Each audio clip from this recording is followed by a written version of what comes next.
Hello, and thank you for attending Take Control of Your Stock, the second of AGR's series of 4 webinars on merchandise financial planning.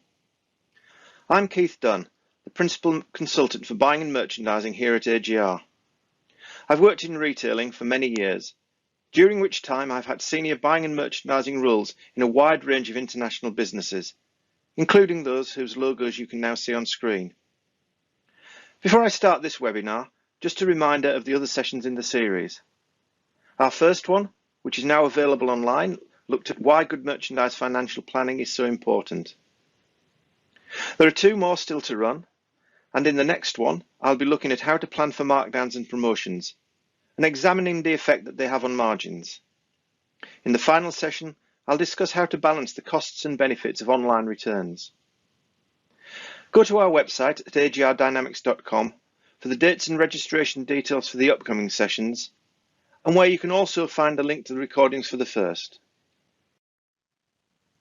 In this session, I'm going to look at why control of your stock is critical to success, and to briefly demonstrate how you can use merchandise financial planning to achieve this.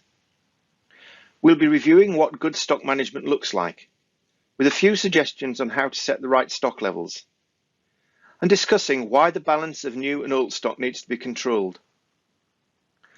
None of what I'll be covering is new. The principles I'll discuss have been helping retailers for many, many years. But given the problems retailers had over the past year, now is a good time to revisit these principles and to remind ourselves how important stock management is. If you have any questions, by the way, can you ask them using the webinar chat, and we'll get back to you at the end of the presentation.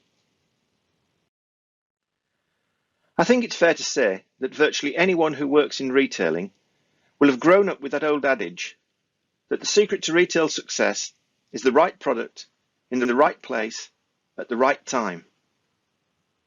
While this is still very true today, the one rather important thing that's often missing is right stock. But what do we mean by right stock? The definition I prefer is that it is the optimum level of stock that is needed to satisfy potential customer demand, and if you operate physical stores, to create an effective in-store display. The key word here is optimum. While you don't want to lose a sale, that doesn't mean that your stores and DCs need to be filled to capacity, just in case. Remember here that while I'm talking about the overall stock held in total or for each product category, the same principles can be applied to individual products. To take this further, the important thing to remember is that although your stock is your biggest asset, it is also your biggest cost. Too little stock, and your sales might suffer, and I emphasize might, but holding stock that might sell, but just as equally might not, is only adding to the risk of excess markdowns and reduced margins. At the same time, if you aren't managing your stock well, then what generally happens is that over time, more and more of it becomes less and less saleable. At its most extreme, this could mean that you can end up with stock that you can't dispose of at any price. Just think of what happened when TVs moved from old cathode ray tubes to digital flat screen technology. In this particular example, there was an industry-wide decision to completely discontinue the old technology at an agreed date. The retailers were given decent notice of this change, but some, due to poor stock management, were already holding excessive stocks of the old TVs. I discovered, for instance, that a company I'd advised had 500 units of a TV that sold no more than 10 a month. There was no way that they could sell these down before the cutover, and they couldn't dispose of them for any price afterwards. Needless to say, the more money that is tied up in unproductive stock, the more your cash flow will be affected. Fortunately, as we discussed in the last webinar, although you can only estimate your sales, you do control your stocks. Let's remind ourselves here about some of the benefits of good stock planning, not all of which are immediately obvious. Firstly, emptier stockrooms mean that physical stock management is much more efficient. New stock gets on sale much quicker, and clearance events are much easier to process, and therefore much more effective. All of us must have seen examples of stores where you can barely move in the stockrooms, where most of the old stock is packed into boxes that, once packed, have never been reopened. Emptier DCs mean that they are only holding the stock that is needed to service demand, and conversely, that they aren't overflowing with the stock that isn't needed in the short term. The result is that the DCs can also operate more efficiently. Better stock management also gives you more ability to react to changing conditions.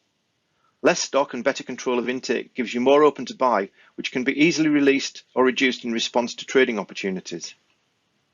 Flexibility will be even better if you have a supportive supply chain and don't have to commit the full buy up front. All of this has an obvious knock-on effect on cash flow. In simple terms, there will be less money tied up in stock overall, but equally importantly, better stock management means that there is much less dead stock boxed up in stock rooms. Let's say you were able to reduce your stock holding by £1 million. How much would you save on financing? In our experience, tens of thousands of pounds. Add to that the savings in storage, handling, etc., and the cost savings really do mount up. Last but not least, better stock management will also help you to minimise the attrition to margin caused by markdowns and discounts. Although less stock on its own isn't necessarily going to help here. We'll be discussing that in more detail in our next webinar, so please remember to sign up for that. The starting point to good stock management is to have a robust stock strategy, which will give you the framework within which to plan and manage the stocks of individual categories and products. There are three main questions that need to be answered. First, how much stock do I actually need to hold at any time? Second, how do I manage stock to deal with fluctuations in demand over time? And third, how do I maintain a sensible balance between new and old stock? Taking the first question, how much stock do I need? What would your answer be? And what factors do you need to consider? If your objective is to satisfy customer demand, then the first thing to think about is what this will be. And to answer this question, we need to think about your market share and your customers' behaviour. Basically, each retailer has a fairly static set of potential customers who are attracted to their proposition and are therefore likely to shop in their outlets. A Hermes customer is unlikely to spend much time in H&M and vice versa. As a result, there's going to be a maximum number of potential customers that will want to visit your shop or website at any time. And while this number can be influenced by marketing or promotions and will fluctuate due to seasonal factors, all things being equal, and I stress all things being equal, the number of customers visiting your outlets at any time won't change much year on year.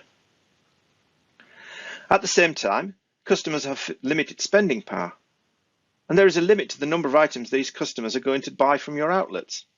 What specifically they buy can change as a result of trends or be influenced by promotions, but overall, there's still a limit. This means that the potential demand for any product category is going to be relatively predictable. And if we accept this, and here is the nub of the argument, then surely it follows that having more stock available is neither going to attract more customers to your outlets, nor persuade them to buy more items. With that in mind then, we still need to work out what the right stock level is to satisfy this potential demand. And the key metric here is weeks cover, the ratio of sales to stock in any week. Weeks cover is a critical measure not only of stock productivity, but also of relative demand. The lower the weeks cover, the harder the stock is working, and the higher the relative demand for the product category. Generally, the rule is the lower the weeks cover, the better, but too low and you could be missing sales. Weeks cover can change significantly throughout the year, but analysis of the actual performance of each area over time should give you a good indication of what you can expect. You can then use your skill to determine if this is too high or too low. The great thing about cover as far as stock management is concerned is that you can use it as a way of assessing the risk of losing a sale. Let's say that on average you sell 1 unit of a product per week and you have 4 units in stock. If you sell 1 unit as normal, then you'll be left with 3. And even if you sell twice as many units, you'd still have 2 units left. In normal circumstances, would you reasonably expect sales to be twice what was normal for the week? If the answer to that is no, then the risk of losing a sale is also surely very low. So why do you need to hold more than 4 units of stock of this product? At the same time, assuming that you're going to be replenishing your stock at least once a week, then by the end of the week, the stock would be back to 4 units regardless. This is more complex if sizing is involved, since you need to think about the cover that you're going to hold with each size. But consider this. If you have 4 sizes with an equal size split per size, then if you're still only selling 1 unit of the product per week, this means that each size sells on average once every 4 weeks. Again, replenishment should ensure that the size is back in stock before the next potential customer for that size visits the outlet. So no reason to hold more than 4 units of stock again. You also might need more of a buffer for items with very volatile demand, such as those which are significantly affected by weather. In this case, you need to look at the potential factor by which demand could increase from the norm for a week. You might see a 4-fold increase in demand, for instance, but would be unlikely to see an increase by a factor of 8. Related to this is how you manage seasonal peaks in demand. Where demand is rising, what should you do? Should you increase your stocks? A rising demand trend means that in theory, more stock is required to service it. We've already seen, however, that increasing your stock above the optimum doesn't mean you will achieve more sales. So here's a question for you. Does the physical space at your DC and in your stores increase at these peak times? Maybe a little, but in reality there's a limit to the amount of stock that you're able to hold. Given then that it's generally not possible, or indeed sensible, to try and pack more stock into available space, what you need to look at is the flow of stock, both from the supplier to the DC and from the DC to the store, and the speed at which it can be processed. It's also a lot easier to manage your stock if you get regular, smaller deliveries rather than fewer larger ones that can easily overwhelm the system. Ideally, and depending on the product life cycle, you'd want to work with your suppliers to enable you to pull in stock as required, rather than have to take the entire order as a single delivery. It's worth mentioning that there is a risk to this. If, for instance, the goods you're expecting are stuck on a container ship wedged into the Suez Canal. But in general, the benefits outweigh these risks. And in any case, as we discussed in the last webinar, you should have contingencies in place that anticipate such disasters.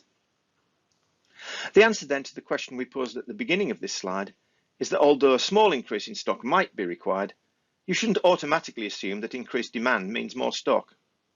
The first and most important thing is to ensure that you can improve the flow of stock at peak times. So plan to have more regular deliveries from the supplier to the DC and from the DC to the stores. The third strand of your stock strategy is to think about how you're going to manage the balance between current and old or obsolete stock. Every product has a life cycle at the end of which demand for it at a commercially viable price is non-existent. The key is to properly plan and manage your terminal stocks at the end of the product's life cycle.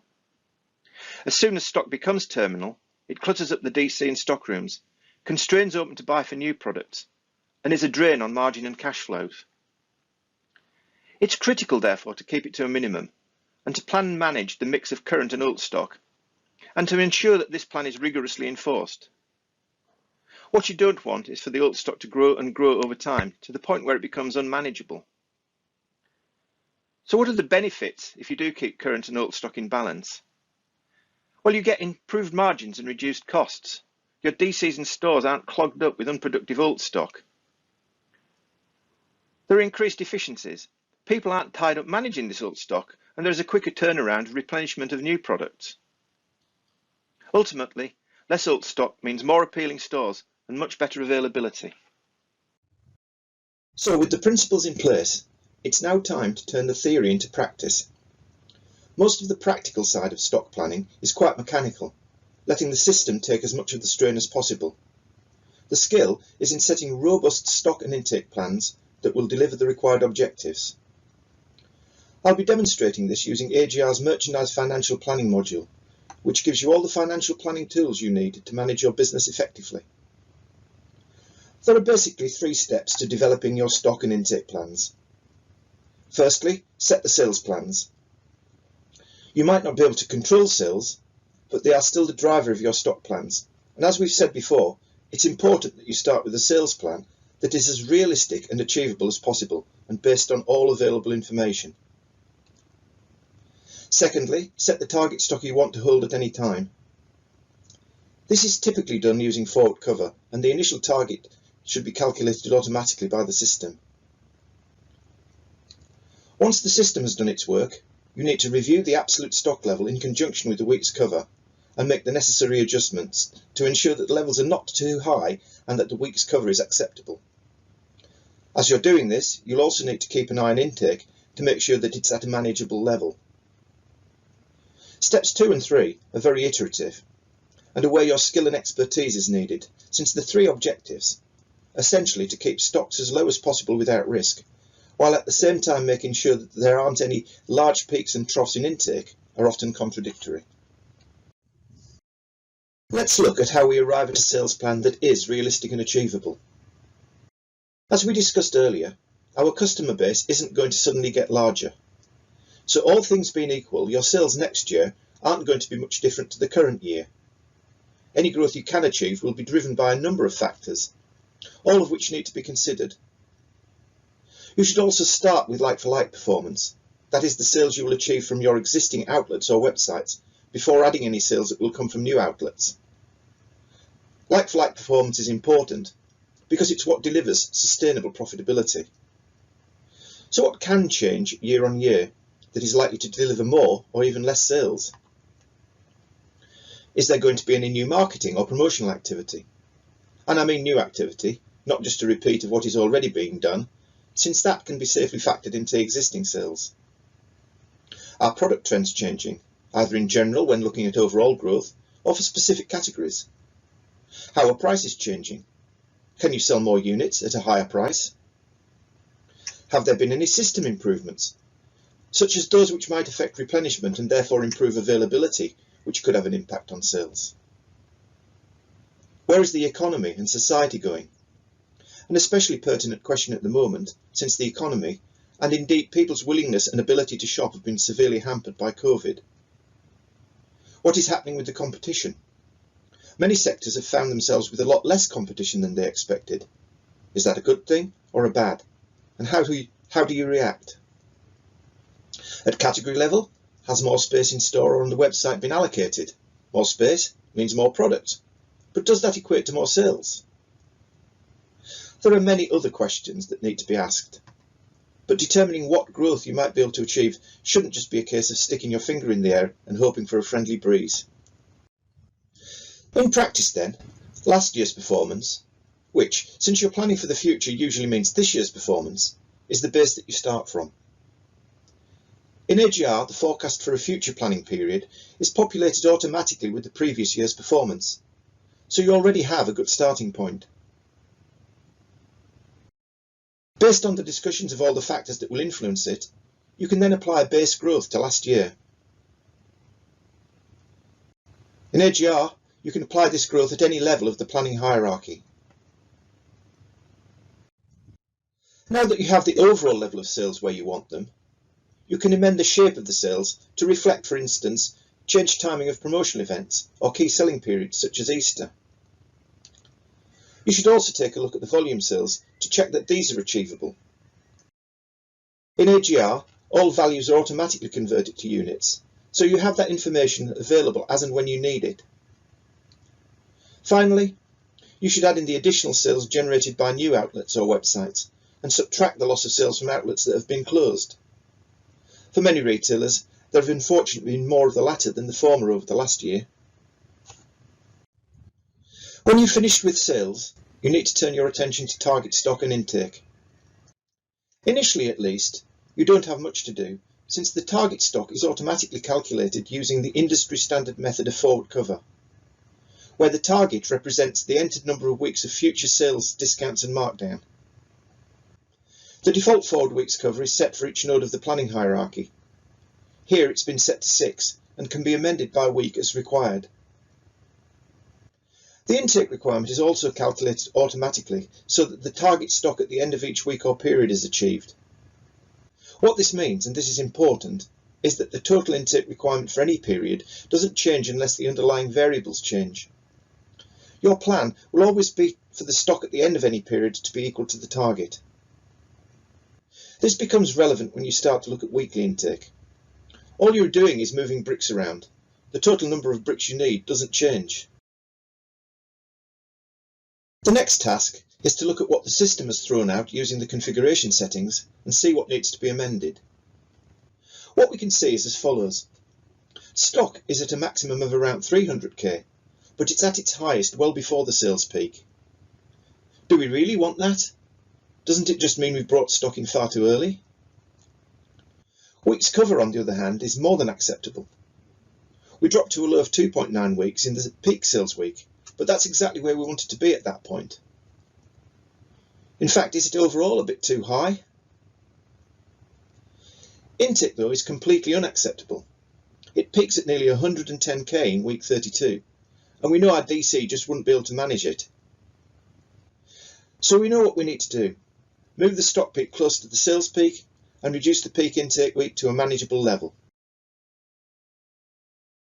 The way that we do this is to tweak the target forward cover so that it isn't a flat 6 for each week. That way, we can not only move the stock peak so that it is closer to the peak sales, but we can also reduce the overall stock that we're holding. Unfortunately, flattening the stock has had the knock-on effect that intake is now too high in 3 weeks. Remember that the total intake over this planning period won't change, and that reducing it in 1 week will mean increasing it in another. So we need to make more changes. Fortunately, in AGR, if you do need to flatten the intake, you can do that by overriding the calculated value. Let's set the weekly intake to 50. This gives us certainty about intake, while stock, although it rises and falls as a result of the products reaching the end of their life cycle and moving to old, it remains at a fairly stable level throughout the period. Weeks cover is also acceptable. There is very limited risk, in overall terms at least, of missing any sales, even at peak times. Before we finish our planning, here's another question. The average weeks cover for the period is around 6. So does that mean that the stocks are still a bit too high? If we did drop the average forward weeks cover to 5 rather than 6, which you can do very easily in AGR, the maximum stock reduces by another 35k. Weeks cover is still within risk tolerance, and total intake for the period will not change. So if we can reduce the forward cover to 5 weeks without much impact, why stop there? Why not run the business on 4 weeks forward cover?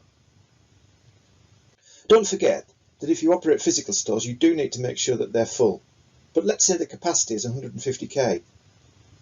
Even with an average forward weeks cover of 5, stock only falls slightly below the capacity in a week when sales are also at their lowest. Surely not a problem? Let me leave you with this thought. Given what we've discussed today, what opportunities are there to improve your cash flow and margins just by taking better control of your stocks?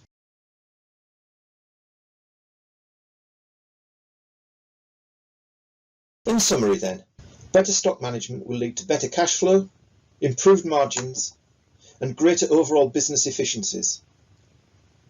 And of course, if you are looking for the right tools to deliver these benefits, then AGR's Merchandise Financial Planning module provides you with everything that you need.